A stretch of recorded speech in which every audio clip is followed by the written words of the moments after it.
Hi everyone, ఇదే నా first vlog అనమాట. మీ అందరికీ చెప్పాను కదా, నాకు థంబ్నెయిల్ అవన్నీ కూడా కొత్తగా ట్రై చేశాను. నెక్స్ట్ టైం ఇంకా మంచిగా బాగా చేస్తాను.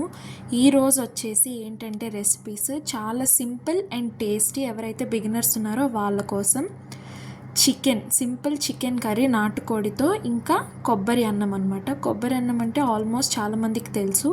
ఎవరైనా తెలియలేని వాళ్ళు ఉంటే వాళ్ళ కోసమే ఈ వీడియో.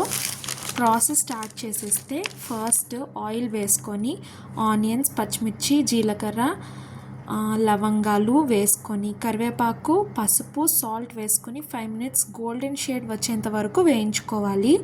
ఆ తర్వాత కొబ్బరి పాలు ఎట్లా వేసుకోవాలంటే 2 glasses రైస్ వేసుకొని 2 glasses రైస్కి 4 glasses కొబ్బరి పాలు అనమాట.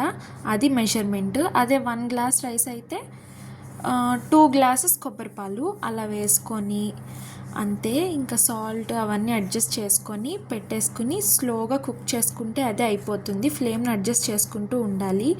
ఈరోజేమో మాకు ఇష్టమని నాటుకోడిలోకి కొబ్బరి అన్నం చాలా బాగుంటుంది, డెలికసీ అనమాట. సో ఇలా మా మమ్మీ చేస్తున్నారు. అలానే దీంతో పాటు చికెన్ కర్రీ ఇంకొక వైపు చేసామన్నమాట, అది కూడా చూపిస్తాను. ఇదిగో కొంచెం సేపు బాయిల్ అయ్యాక ఇట్లా ఆయిల్ అంతా పైకి తేలుతుంది. తేలినప్పుడు మనకి తెలుస్తుంది అనమాట, ఓకే కుక్ అవుతుందని. అప్పుడు ఫ్లేమ్ని అడ్జస్ట్ చేసుకోవాలి. ఇంకోవైపు ఇలా ఫ్రెష్గా చికెన్ కడుక్కొని నీట్గా అంతా తీసేసి ఇట్లా మ్యారినేషన్కి పసుపు, ఉప్పు, కారం వేసుకోవాలి. కారం కొంచెం ఎక్కువే పడుతుంది, నాన్ వెజ్ కదా, లేదంటే స్మెల్ వస్తుంది. అలా కాకుండా ఇలా అయితే బాగుంటుంది. అలాగే ఇంట్లోనే ఫ్రెష్గా చేసుకున్న అల్లం వెల్లుల్లి పేస్ట్, అది మీ టేస్ట్కి తగ్గట్టు వేసుకోవాలి. మేమైతే ఇక్కడ 2 spoons వేసుకున్నాము. ఇది వేసుకొని నీట్గా కలిపేసుకొని ఒక 1/2 hour పాటు మ్యారినేట్ చేసుకోవాలి. అలా అయితే అన్ని ఇంగ్రీడియంట్స్ దానికి బాగా పడతాయి. కారం సరిపోకపోతే మళ్ళీ చూసుకొని అడ్జస్ట్ చేసుకోండి. ఇదిగో ఈ విధంగా అవుతుంది చివరికి. ఇవి మ్యారినేట్ అయ్యేలోపు కొబ్బరన్నం ఎంతవరకు వచ్చిందో చూద్దాము. ఇదిగో ఇట్లా ఆయిల్ పక్కకి వెళ్ళిపోయి పాల కలర్లో పైకి తేలుతుందనమాట. సో ఆల్మోస్ట్ కుక్ అయిపోయినట్టే. చికెన్ కర్రీ కోసం ఉల్లిపాయలు, పచ్చిమిర్చి, టొమాటోలు తరిగి ప్యాన్లో ఆయిల్ వేసుకొని, అంటే ఆయిల్ కొంచెం ఎక్కువే పడుతుంది, చికెన్ కర్రీ కదా కొంచెం ఎక్కువ పడుతుంది, మీ టేస్ట్కి తగ్గట్టు చూసుకోండి.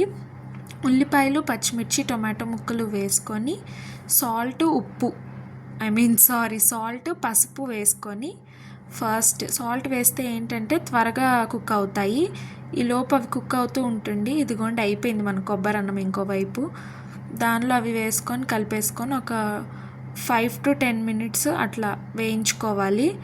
తర్వాత దానిలో కారం తగినట్టు అన్నీ అడ్జస్ట్ చేసుకోవాలి. ఆల్మోస్ట్ చాలామందికి తెలిసే ఉంటుంది ప్రాసెస్, ఇది తెలియని బేసిక్ వాళ్ళ కోసం చెప్తున్నాను. ఆ తర్వాత మనం ఇందాక మ్యారినేట్ చేసుకున్న చికెన్ వేసుకోవాలి. చికెన్ వేసుకొని తగినంత వాటర్ పోసుకొని కారం, ఉప్పు, పసుపు అన్నీ అడ్జస్ట్ చేసుకొని, ఎక్కువ ఏంటంటే నాన్ వెజ్కి ఏ కర్రీకైనా సరే సిమ్లో పెట్టి బాయిల్ చేసుకుంటే న్యూట్రియంట్స్ ఎక్కడికి పోవు, కర్రీ కూడా టేస్ట్గా ఉంటుంది. ఎవరికైనా తెలియకపోతే ట్రై చేయండి. ఆల్మోస్ట్ అందరికీ తెలుసు, నాలాంటి బిగినర్స్కి తెలియదు. అంతే అయిపోయింది వేడి వేడి నాటుకోడి చికెన్ కర్రీ. ఇంకా కొబ్బరి అన్నం చాలా బాగుంటుందండి, హెల్త్కి కూడా చాలా మంచిది.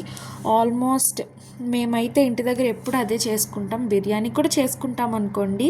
అండ్ ఇందులో ఒక సర్ప్రైజ్ ఉంది, చెప్పమంటారా? వేడిగా వేసుకొని నేనే తింటున్నాను. Thank you for watching. Please like, share and subscribe. Thank you.